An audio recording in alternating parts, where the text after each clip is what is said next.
Hi, I'm Graham. I had 18 years of formal education. That's 12 years of primary and high school, and then another 6 years at university studying engineering.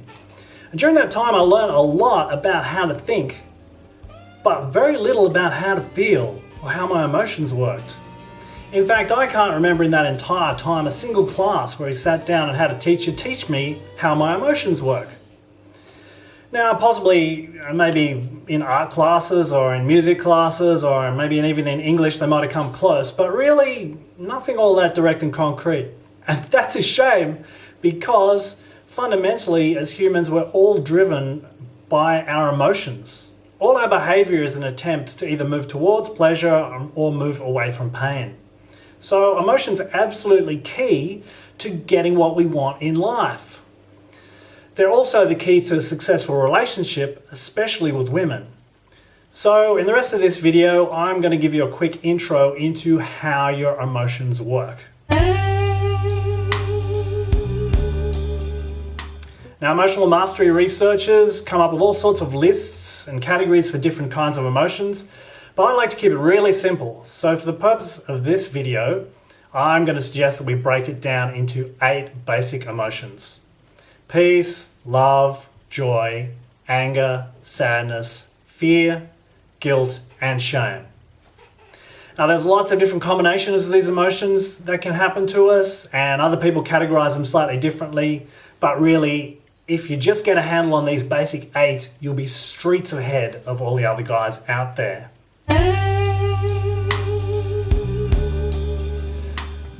So where do emotions come from? Well, emotions arise in the primitive part of our brain. Us humans arise to the top of the food chain because of our ability to think and make long-term plans and our analytical thinking abilities. But really, that's a relatively late evolutionary development. Most of the action that's really driving us is still in the primitive part of our brain, and that's all driven by our emotions. What happens basically is that we have thoughts and we have feelings all at the same time. And it is possible for our thoughts to kind of subvert our feelings for a short period of time, but in the long run, emotions are way more powerful and will always win out at the end of the day. So why do we have emotions? Well, I don't really know for sure. Obviously, they've got some kind of evolutionary benefit, but I'll give you 3 basic reasons. Firstly is they tell us what's really important to us on a very deep level. Without even thinking about it, emotions arise from our unconscious mind and get our attention. They tell us about things that are threats in our environment or things that we really want to move towards. So they're key to telling us what's really important to us.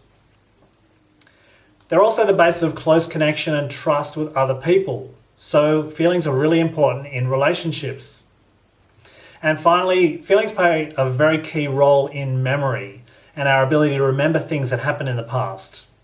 And often traumatic memories or events that have been quite painful for us can still have very strong emotional charge attached to them. That's a topic for another day. Now, it's not all that widely recognized in our society that feelings also have physical sensations associated with them in our body. They're not just something that happens in our head. If you were to ask me to differentiate between what's a feeling and what's an emotion, I would say it's kind of splitting hairs. I often use the 2 words interchangeably, but one way to look at it is that feelings have a physical sensation associated with them in the body, whereas an emotion is more of a label that we attach to what's going on in our mind. So with fear, for instance, you might find your heart racing and your body kind of shaking. That will be the feeling, whereas fear might be the description of the emotion that we're experiencing associated with that. But really, it's kind of cutting hairs, and I don't really think that's all that important to distinguish between the 2 a lot of the time. Now, when we were an infant, we were freely self-expressed, and emotions just came and went, and we were hit with waves of feelings all the time, often feelings that felt quite overwhelming. When we were sad, we would cry. When we were angry, we would rage. When we were joyful, we would smile and goo. When we were happy, we would smile. And over time, what happens is we freely express ourselves, and then we start encountering the reactions of other people. Now, babies learn to regulate their emotions through their interactions with other people, particularly our mothers and our fathers, our early caregivers. Now, what can often happen is that if our early caregivers are not highly in tune with their emotions, or they have a large emotional backlog, or they're just very uncomfortable with their feelings, then they can be very triggered by our infant feelings. And often the response of adults in our society to children that are having an emotion is to try and shut them down. Because we don't want the child to feel bad. We want to make it okay. Now, part of that is our concern for the child, but a lot of it is also just as adults, we're typically very uncomfortable with our own feelings, and therefore anything that reminds us of a painful feeling we want to push away. And that includes shutting a child down when they're expressing a feeling that we find distressing. Now, this becomes a problem because inside us you could look at our nervous system as like an emotional pressure cooker. And when we start learning to suppress our feelings, stop expressing joy, or stop expressing anger, or stop expressing sadness, or fear, or love, what happens is those emotions start getting constrained within ourselves and start building up a kind of a psychological pressure inside the emotional pressure cooker. Now, if you suppress your feelings long enough and you build up enough pressure, this can lead to all sorts of physical and mental health problems. So what's the solution to this problem? Well, the solution is to go back to that childlike state a little bit, not entirely, but a little bit where we're free to express how we're feeling. And this can be as simple as saying, I feel angry, or I feel sad, or I feel frightened. Now, if referring to an event in the past that's happened, we might say, when you told me I was an idiot, I felt angry. Doing this has the effect that we hear ourselves express the feeling that's going on, and it allows our unconscious mind to start releasing some of the emotional pressure associated with it. Now, if a feeling has a very strong bodily sensation attached to it, another technique is to identify where in the body we're feeling this feeling. Perhaps we're feeling anger in the middle of the chest, or we might be feeling fear in our stomach. And to work out and visualize how this feeling can be represented so we can get more in touch with it. You might ask, why would you want to get in touch with a feeling, especially if it's an unpleasant one? And the reason for that is that when you fully express the feeling, like the infant child, it's allowed to flow through you, and then you can move on to the next feeling. You don't have to hang on to feeling angry or feeling sad or feeling frightened all the time. Once you express these feelings, we can then move through to more peace, love, and joy. When you do this, it's important that you get the feeling as accurately as you can. There are lots of different words for feelings, and at first when you're trying this, you might find that it's a bit of a guessing game. It's okay to get it wrong, but try to pinpoint as accurately as you can what the feeling is you're experiencing. For instance, if you're feeling angry, it's better to actually say I'm feeling angry than to kind of water it down and say, I'm feeling miffed, or I'm feeling irritated, or it bugs me. The closer you can get to the feeling, the closer you'll be to resonating with your unconscious mind and allowing the feeling to pass through you. I had a friend of mine who was struggling with anger for a long time, and she was really beating herself up about it. It was really affecting her self-esteem. She became very depressed about it because all her relationships tended to be sabotaged by the fact that she'd get angry with the guys that she went out with and end up pushing them away. Now, I was curious about this because it seemed as though she was pretty good at expressing anger. In fact, she let it flow pretty freely when she was angry. So I wondered what was going on, because when you fully express an emotion, it passes.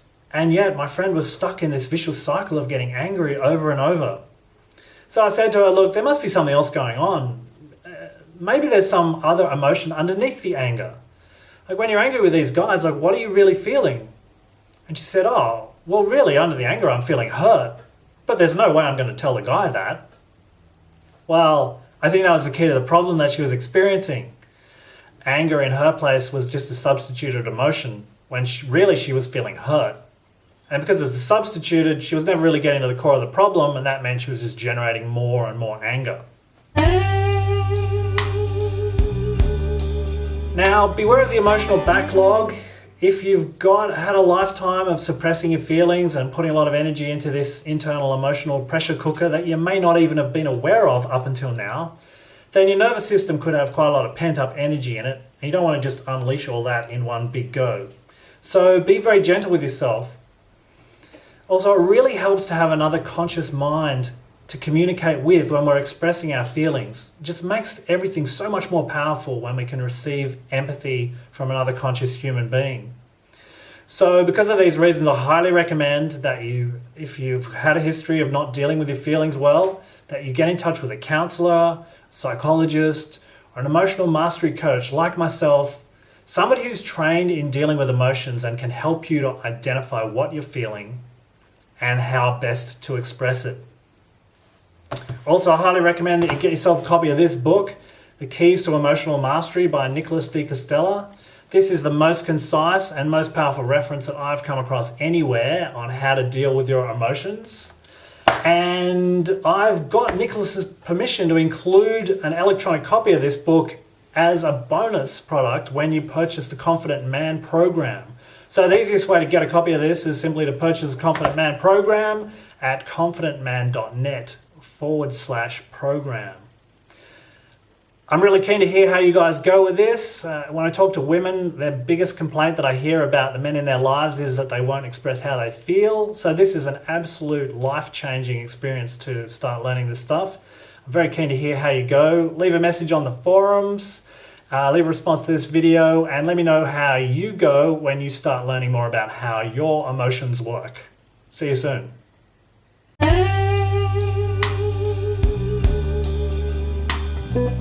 Mm-hmm.